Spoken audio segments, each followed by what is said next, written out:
Welcome to Financial Report. For those who don't know me, my name's Brian Davidson. I've been the Honorary Treasurer since last year's AGM. So I guess this means it's my first year in front of you explaining the financial outcome. So why don't we start with some headlines in terms of the overall results. I'm not going to go through every line on this page because there's a lot of information here, but I do want to highlight a couple of things if I may.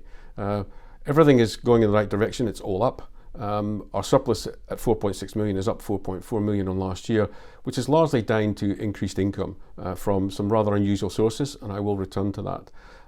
Last point I wanted to make on this slide before moving on, as I give you time to read it, is the last bullet point about going concern. Our accounts have been audited. They've been prepared on a going concern basis, which means we expect to remain in business for 12 months, in fact, well beyond that, and our auditors agree with this because they've given us a clean audit opinion.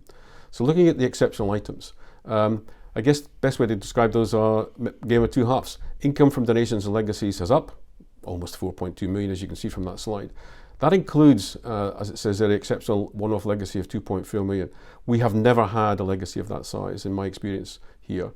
It's a very unusual sum, and we're very, very grateful for it. But we're taking some time to think about how we spend that best to invest in the infrastructure of the organisation for the future.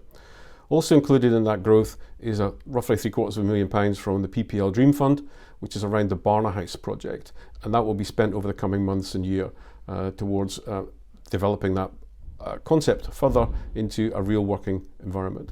Lastly, there's about an extra £1 million in that line item, which has come from COVID-related grants from STV Hunter, the Scottish Government's Winter Fund and such like, where we're able to draw down money very quickly and then pass it along to the people that we look after and service. The grant income has gone down, but then it's been compensated by those increases I've just referenced. We expect that to continue to fluctuate. There will be that constant movement between the two areas of income, and that's shown best perhaps on the next slide, where we've got the statement of financial activities, or the SOFA for us accounting geeks. I am not going to go through every line item on this page, so you can all breathe a sigh of relief, but I will pick up on some of the highlights in this statement, as well as coming back towards the end of my presentation on the reserves numbers and how important they are to the organisation. Let's start with an income analysis, shall we? Which is the next slide.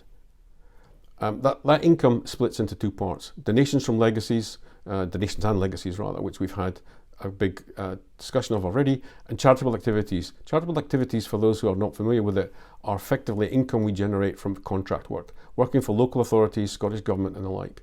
But don't underestimate the importance of it. We have sought to balance over the years to get to a 50-50 split, and we're getting there, but it's still going to be a number that fluctuates year on year. Investments is a small aspect of our income. We keep the investments as a pot of wealth for emergency purposes and not to spend on day-to-day activities. And talking of expenditure, the split of expenditure is quite clear. We spend 10% of our money raising funds and 90% delivering charitable activities. That's day-to-day services at the ground floor, servicing the clients who need us most. In terms of that split of expenditure though, how best to describe it? Probably by category as follows. Salaries are 72% of our costs.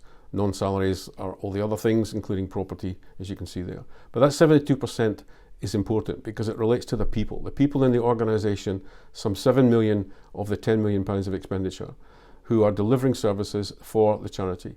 And of that 7 million, 82% relates to frontline workers, people who are out there day to day delivering the services. And that's important for people to know, that every pound of income we generate from grants or otherwise from donations is actually being spent on people who make the business happen, actually deliver the charity work.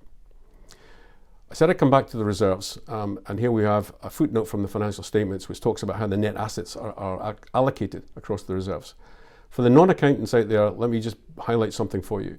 In that unrestricted general funds column, where it says net current assets, a lot of charities will be reporting a negative number there, i.e. not a positive number. Negative means they may well have borrowed from their restricted activities to fund their day-to-day unrestricted activities. We don't have to do that. We are well placed. We have 1.15 million of net current assets on top of the 1.5 million of investments that can be liquidated to fund our unrestricted general funds of 2.7 million against our budgeted 3 months expenditure of about 2.4 million. Therefore, we are well within that metric that we've set ourselves. The other unrestricted designated funds reserve relates to things that we want to spend the reserves that we've accumulated on. That includes the 2.4 million under the net current assets of the one-off legacy. The restricted funds are, as it says, restricted. In other words, we can only do with the money that which we have been given permission to use it for. That includes £750,000 of the PPL Dream Fund. So those sums that I referenced earlier in my presentation have been allocated across the various reserves of the organisation. But at 8.2 million, we are in good financial health for the future. Of course, the future is influenced by the past, and coronavirus has been a big impact on that, as Ken and Mary have already spoken about.